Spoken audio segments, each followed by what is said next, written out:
ছাদে উঠে পড়েছে, দেখতেই পাচ্ছেন। আর এই যে আমার ছেলে শুয়ে আছে। নমস্কার, নতুন একটা ভিডিও নিয়ে চলে আসলাম। উঠে পড়েছি, ফ্রেশ হয়ে গেছে। আমার হাজব্যান্ড এখন ফ্রেশ হচ্ছে। মাসি এখনও আসেনি, মাসি আসবে।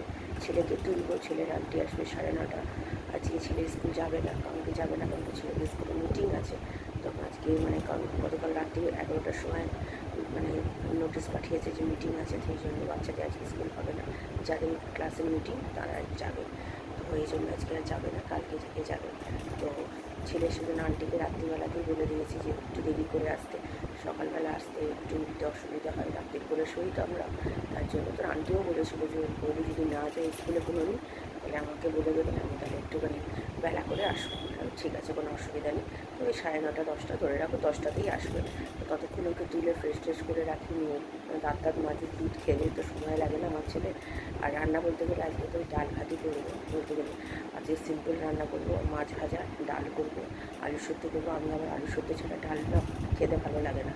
আমি এমনি শুধু শুধু ডাল মাছ ভাজা দিয়ে খেতে পারি না। আমার হাজব্যান্ড খেতে পারে, আমি আর খেতে পারি না। সেই জন্য অল্প করে একটাকেই হাফ ছোটো দেবে আলু দিয়ে দেবো, তাহলে সেদ্ধ আলু সেদ্ধ দিয়ে মাখা দিয়ে ভাত খেতে খুব ভালো লাগে। আমার ছেলে পছন্দ করে, প্রিয় খাবার। তো সেটাই করবো। আর রাত্রের জন্য বাটি চচ্চড়ি সেদিনকে করেছিলাম, রয়ে গেছে। বেগুন আছে, বেগুন অনেক আছে, তো বেগুনটা ভাজবো, আমাদের রাত্রিবেলা খাবার আজকে হয়ে যাবে। রান্না নিয়ে আজকে বেশি চাপের কিছু নেই। তো ঠিক আছে, চলুন এখন রান্না করে যাই। ছেলেকে আগে তুলি, আমি চা করি, ছেলেকে দুধ দিই, আমি আবার পরে আসছি। চা বসিয়ে দিয়েছি আমার আর আমার হাজব্যান্ডের, চিনি আর আদা দেওয়া হয়ে গেছে। আর এখানে ছেলের দুধ করা হয়ে গেছে, দুধ জাল দিতে বসিয়ে দিয়েছি। এই বাটিটা দিয়ে নামিয়ে দিয়েছি, পুরো অবস্থা খারাপ বাটিটা।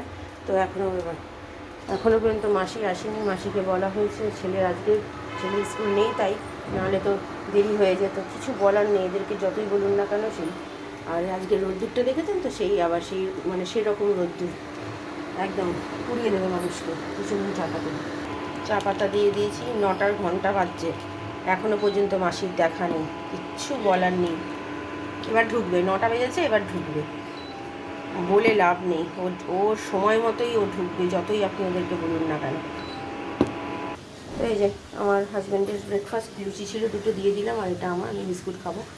আর এখানে দুধ চাল দিতে বসিয়ে দিয়েছি। আর ওই যে মাসি এসছি মাত্র। তো চলুন আগে চাটা খাই, পরে রান্নাঘরে চলে গেছি কোটাকুটি করতে। তো আলু সেদ্ধ, ওই জন্য আলু কাটছি। আর ভেবেছিলাম যে পাঁপড় ভাজবো না, তো পাঁপড়ও ভেজেছি। আর ডাল করব, তো ডাল সেদ্ধ করতে বসিয়ে দিয়েছি, অলরেডি হয়েও গেছে সেদ্ধ। পেঁয়াজটা কাটবো, কারণ কি পেঁয়াজটা দিয়ে আজকে ডালটা করব।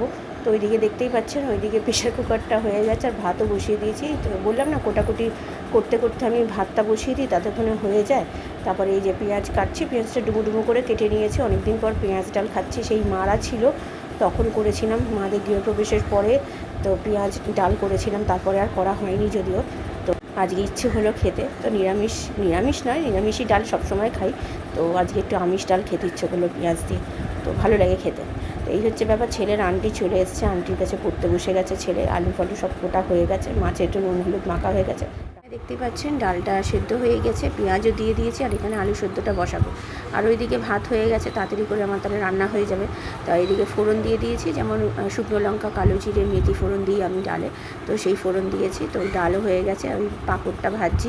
আমার হাজব্যান্ড নিয়ে এসছে পাঁপড়গুলো, অনেক দিন ধরেই নিয়ে এসছে, ভাজবো করি। তো কী দিয়ে শুধু শুধু পাঁপড় খেতে ইচ্ছে করে না, তো আজকে ডাল করেছি, ভাবলাম এটা করি, পাঁপড়টা ভাজি। তো এই পাঁপড়টা ভাজলাম। আমার ছেলে বাথরুম করতে উঠেছিল, তখন দুটো খেয়েও গেল। আর এখানে 3খানা মাছ ভাজা করছি। আমার ছেলে আগে মাছ ভাজা খেত না, তো একদিন খাইয়েছি, তো ওর ভালো লেগেছে, তারপর থেকে এখন খায়। তো যাই হোক, এখানে রান্না মোটামুটি কমপ্লিটই হয়ে গেছে, শুধু আলু সেদ্ধটা মাখা বাকি আছে।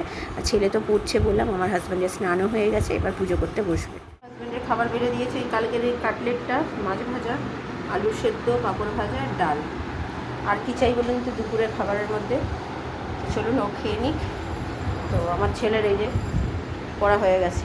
কিরে, বাবার থেকে একটু কাটলেট খাবি না? হ্যাঁ, দিলে তো ছাড়বি না, তুমি দাও না। চলুন ও খাক, পরে আসছে। আমার গ্যাস পরিষ্কার হয়ে গেছে, এবার ছেলে স্নান করবে, আন্টি চলে গেছে, তারপরে আমি যাব। এই যে আজকে দুপুরের খাবার, মাছ ভাজা, আলু সেদ্ধ, পাঁপড় ভাজা, আর হচ্ছে মুসুরির ডাল পেঁয়াজ দিয়ে। তো চলুন খেতে দিতে চলে এসেছি। এটা আমার হাজব্যান্ড তো খেয়ে বেরিয়ে গেছে, এখন বাজে 3টা। তো খিদে পেয়ে গেছে সকাল থেকে, আজকে দুটো বিস্কুট খেয়েই রয়েছি। তো ছেলেও তাই, দুটো বিস্কুট আর একটু দুধ খেয়ে রয়েছে। তো চলুন, তো খাওয়া দাওয়া সেরে নিই, পরে আসছি। কেমন খেলি দুপুরে বল? ডাল দিয়ে ভালো লাগলো খেতে? একা একা খেলি তো। আর স্কুলের কি খবর বল? ছুটি এখনও কিন্তু বলেনি। এখন দেখা যাক, স্কুল থেকে নোটিশ না দেওয়া পর্যন্ত তো বলা যাচ্ছে না। না, তোমার কাকু বললো যে ছুটি দিয়েছে কি দেয়নি ঠিক বুঝতে পারলাম না, তাড়াহুড়ো করে বললো। তো এখন দেখা যাক কি বলে। স্কুল থেকে নোটিশ এখন তো দেয়নি। তো চলো এখন গিয়ে একটু পড়াশোনা করো। না বাবা, আন্টি কিন্তু বিকেলবেলা আসবে, সেগুলো ওই পড়াগুলো কিন্তু ধরবে। স্কুল যাচ্ছ না, স্কুল ছুটি আছে, এখন এইটা কাজে লাগাও। কারণ কি আর বেশি দিন সময় নেই কিন্তু। স্কুল খুলে আবার, স্কুল তো কদিন পর খুলবেই, খুলে তখন কিন্তু স্কুল কি হবে না হবে পরীক্ষা কিন্তু দিয়ে দেবে। তখন সেকেন্ড টার্ম পরীক্ষা, সিলেবাস কিন্তু 50-এ পরীক্ষা হবে। হিউজ কিন্তু একটা সিলেবাস রয়েছে, অতএব সেইভাবে পড়াশোনাটা করো। চলো, আর এই যে প্রত্যেক দিন দেখি জানেন তো ডোরেমন। তো চলুন পরে আসছে। গুড ইভিনিং, এখন 3টে বাজতে চললো। খাওয়া দাওয়া সেরে নিয়েছি, তাও আধ ঘন্টা হতে চললো। খুব ভালো খেয়েছি, তৃপ্তি করে খেয়েছি, একদম সিম্পল খাবার। কালকে যেহেতু ওই চপ কাটলেট খাওয়া হয়েছে, তো তার জন্য আজকে আর মাছ বলতে গেলে আর ঝাল ঝোল কিছু করিনি। ওই আর দেখলেন তো ডাল করেছে, মাছ ভাজা ভেজে দিয়েছি, আলু সেদ্ধ, পাপড় ভাজা, এই দিয়ে খুব ভালো খেয়েছি। আর ছেলেদের স্কুলের তো কালকে আবার মিটিং আছে। তোর কাকু বলছিল নাকি যে ছুটি দেবে, স্কুল গরমের জন্য নাকি ছুটি দিয়ে দেবে কি দেবে না জানি না, ওটা বলছিল সকালবেলা। আর আজকে তাড়াতাড়ি ছুটি দিয়ে দিয়েছে স্কুলে। 1:20-তে যাদের যাদের মানে মিটিং ছিল তারা তো মিটিং করেছে কালকে, ওদের তো ছুটি ছিল, মানে যারা যাদের মিটিং হবে না তাদের তো স্কুল করেনি। তো যারা যারা স্কুলে ক্লাস হয়েছে যাদের, তো তাদের আজকে 1:20-র মধ্যে ছুটি দিয়ে দিয়েছে। তো এবার কালকে আমাদের ছেলেদের এবার ক্লাসের মিটিং আছে। তো আমার হাজব্যান্ড যাবে কি যাবে না আমি জানি না। এমন সময় বলেছে 3:25, মানে 3:30 থেকে বলেছে, মানে ওদের স্কুল 3:30 ছুটি হয়, তখন থেকেই বলেছে মিটিং হবে। তো এখন কি কখন যাবে, কার অত সময় আছে বলুন না। এখন দেখা যাক আমার হাজব্যান্ড কী করবে আমি জানি না, ঠিক বলতে পারছি না এটা। কারণ কি আমি তো যেতে পারি না, কারণ কি আমার পুরো উল্টো রাস্তা, আর আমার যেতে গেলে আমার খুব অসুবিধেই হয়ে যায় এমন সময় একটা মিটিংয়ে। তো দেখা যাক আর কী হবে। তো স্কুল ছুটির কথা এখনও কিছু বলেনি আমার, ওর ফুলকার কাকু বলছিল। তো কিছু তো এখনও পর্যন্ত নোটিস কিছু পাইনি, দেখা যাক কী হয়। তো ঠিক আছে চলুন, আপাতত একটু রেস্ট নিই। বিকেলবেলা আজকে পড়ানো আছে, ছেলেরও আবার আন্টি আসবে, সকালে পড়িয়ে গেছে, বিকেলেও আসবে। তো এখন রেস্ট নিই, আমি পরে আবার আসছি বিকেলে। সন্ধ্যা দিতে বসে গেছে, 7টা বাজে পাক্কা। মাসির কাজ করে একটু আগে চলে গেছে। আমার স্টুডেন্ট এসছে আজকে পড়তে, এই যে একটা পড়া হয়ে গেছে অলরেডি। তো রাত্রিবেলা আমার ছেলের আজকে আন্টি আসবে না, সকালবেলায় আজকে একটু দেরি করে এসেছিলো। সকালবেলাই হয়তো শরীর খারাপ হচ্ছিলো, আমাকে কিছু বলেনি। তো এখন বলছে ওনার একটু শরীর খুবই খারাপ হয়েছে, তাই আসতে পারছে না। তো যাক গিয়ে কী করা যাবে, সকালবেলা পড়িয়ে গেছে, এখন আমি পড়িয়ে দেবো। সারা দুপুর যদিও পড়েছে, আমি পড়িয়েছি দুপুরবেলা, তো এখনও বসাতে হবে। তো ঠিক আছে চলুন, ও সন্ধ্যে টন্ধে দিক, আমি আমার স্টুডেন্টকে পড়িয়ে নিই, আমার ছেলেকেও পড়াই, তারপরে আমি আবার পরে আসছি। গুড ইভিনিং, এখন 8:25 বাজে। স্টুডেন্ট চলে গেছে, 5 মিনিট হয়ে গেছে। আজকে আমাদের ট্যাঙ্কির জল শেষ হয়ে গেছে, এখন আবার গিয়ে পাম্প চালিয়ে আসলাম। কী করে জল শেষ হয়, পুরো ট্যাঙ্কি, এত বড় ট্যাঙ্কি ভর্তি হওয়ার পরেও কী করে শেষ হয় বুঝতে পারি না। কীভাবে মানুষ অপচয় করে। আমাদেরও মানুষজন ঘরে বসে থাকে, মানে আমরা বাস করি, আমরা মনে হয় এত জল ইউজ করি না, মানে এক একজন ঘরে মনে হয় 1-2 জন থাকে, তারা যা ইউজ করে, মানে আমরা কিছু বলার নেই কিছু, মানে অপচয়, জল কতটা দরকারি জিনিস, এইভাবে যদি অপচয় করে আর কিছু বলার নেই। যাক গিয়ে ঠিক আছে, হয়ে গেছে, চালিয়ে দিয়েছি, বন্ধ করে দেবো পরে। তো যাই হোক, এখানে আমাদের তো রুটি করে চলে গেছে, রাত্রিরে বেগুন ভাজা করব। বেগুন ভাজাটা নুন হলুদ মাখিয়ে রেখে এসেছি, খাবো যখন তার আগে গরম গরম ভাজবে, কারণ কি ওটা করে রাখলে ভালো লাগে না বেগুন ভাজাটা, ওটা গরম গরম করবো। আর একটু বাটি চচ্চড়ি রয়েছে, আমার হাজব্যান্ড বাটি চচ্চড়ি দিয়ে রুটি খাবে, একটা বেগুন ভাজা দেবো, হয়ে যাবে।